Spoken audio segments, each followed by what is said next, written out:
It's extraordinary that they have survived, and they've survived because they've been important in the lives not only of these people, but in the lives of us all. My name is Joanna Marschner. I'm Senior Curator at Historic Royal Palaces, and I have special responsibility for looking after the collections in Kensington Palace.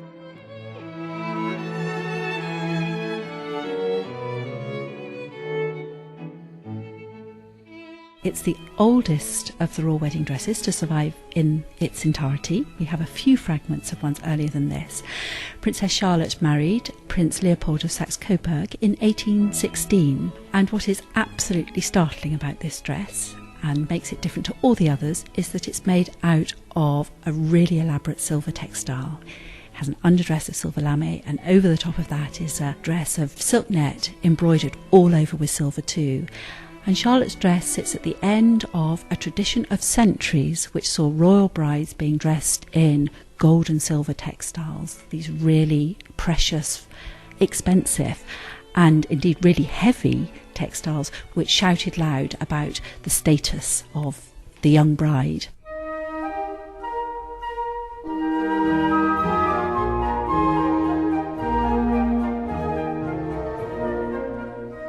Queen Victoria's wedding dress is the next in this extraordinary sequence of royal wedding dresses. She was 20, a young bride, and her wedding dress represents a real watershed. It is, in fact, as you can see, made out of a really simple silk satin. It's trimmed quite simply with lace, and it was decorated with flowers. She wanted her wedding day to be something which marked a personal moment in the lives both of herself and for her new husband. And wearing the gold and silver textiles of tradition was not something that she chose to follow, and that set a pattern for future royal weddings.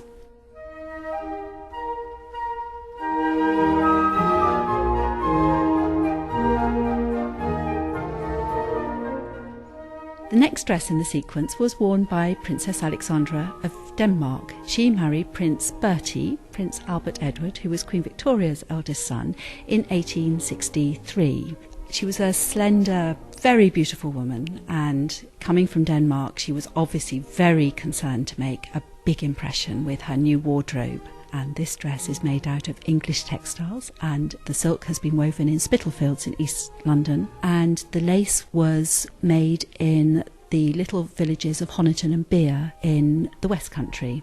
Integrated into the design are little images of roses, shamrocks and thistles to represent the union tumbling out of cornucopia.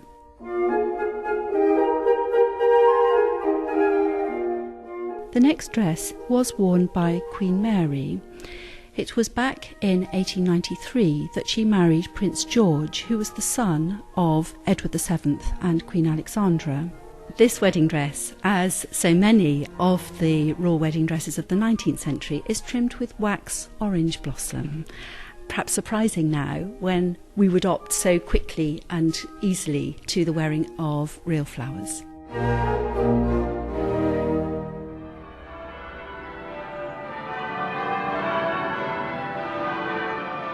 We jump forward in time, and this dress that we're looking at now was worn by Princess Margaret, the sister of Queen Elizabeth II. She married Anthony Armstrong-Jones in 1960, and you can see a very, very different sensibility in the design of this dress.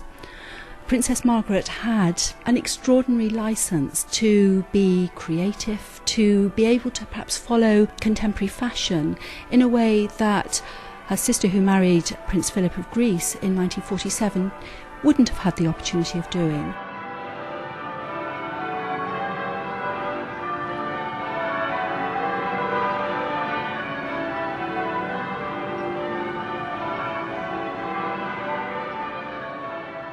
The most modern of the royal wedding dresses that we've got on display was worn by Princess Alexandra of Kent. She married the Honourable Angus Ogilvy in 1963. It's a stunning dress, and what you can see with this dress, as you could see with Princess Margaret's dresses, is as the media interest grew and as these occasions moved to these extraordinary large venues, Westminster Abbey and St Paul's Cathedral, a move that one sees in the 20th century is that the dresses grow so that they can rightly shout loud in those great big spaces, and indeed that in every detail they can bear the scrutiny of millions of eyes around the world.